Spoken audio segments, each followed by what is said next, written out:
contingency model was created in the mid-1960s by a man named Fred Fielder. He was a scientist who studied the personality and characteristics of leaders. Now, the model states that there is no one best style of leadership. Instead, a leader's effectiveness is based on the situation.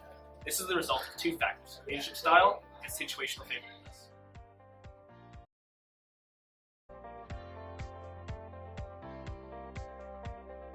Leader-member relations. This is the level of trust and confidence that your team has in you. A leader who is more trusted and has more influence with the group is in a more favorable situation than a leader who is not trusted. Task structure.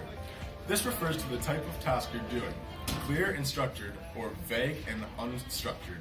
Unstructured tasks are tasks where the team and the leader have little knowledge of how to achieve them or viewed unfavorably.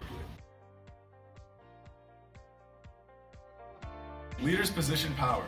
This is the amount of power you have to direct the group and provide reward or punishment. The more power you have, the more favorable your situation. Fiedler identifies power as being either strong or weak. So one of the most important parts of Fiedler's contingency theory is determining your leadership style, and this is done by measuring your lowest preferred coworker scale score.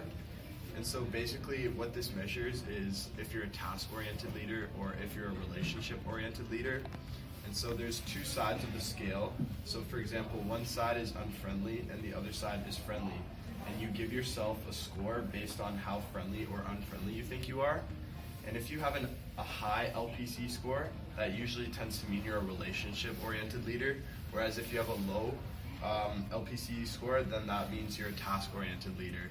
Fiedler says that your leadership style is based off your personality traits, and that it is hard to change your leadership style as it is hard to change your personality. Therefore, rather than changing the way someone leads to fit the worker's most beneficial way of working, it's better to find a different leader that will correlate to how that worker performs. 3 steps in applying the Fielder's contingency model, and the first step is to identify your leadership style, and it is through the LPC scale that we talked about earlier.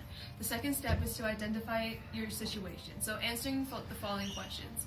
Are the leadership members' relationship good? Is the task you're doing structured or unstructured? Or do you have little experience of solving problems? Do you have strong or weak powers over your subordinates? And the third step is to identify the most effective leadership style. Determining the most effective leadership style, and it's used by the following factors: leader-member relations, task structure, and leader's position power. For instance, imagine that you just started working at a new company, replacing a much-loved leader who recently retired. You're leading a team who views you with disturb, so your team member relationships are poor. The task you're all doing together is well-defined, structured, and your position of power is high because you're the boss and you're able to offer reward or punishment to the group. The most effective leader in this situation would be high LPC, that is, a leader who can focus on building relationships first.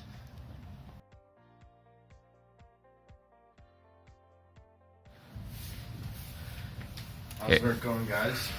Pretty good. Yeah. This is an example of the task-oriented leader. Harry in the white is a leader of a group of bank tellers and is in a position of power where he can decide the rewards and consequences. He focuses on the tasks that need to be performed in order to meet certain goals. Have you been getting much done? A lot. Yeah, definitely. I hope so, because if I don't see work getting done, those Christmas bonuses might not be too generous. Right. Criticism of the model. One of the biggest is the lack of flexibility. Fielder believed that because our natural leadership style is fixed, the most effective way to handle situations is to change the leader. He didn't allow for flexibility in leaders.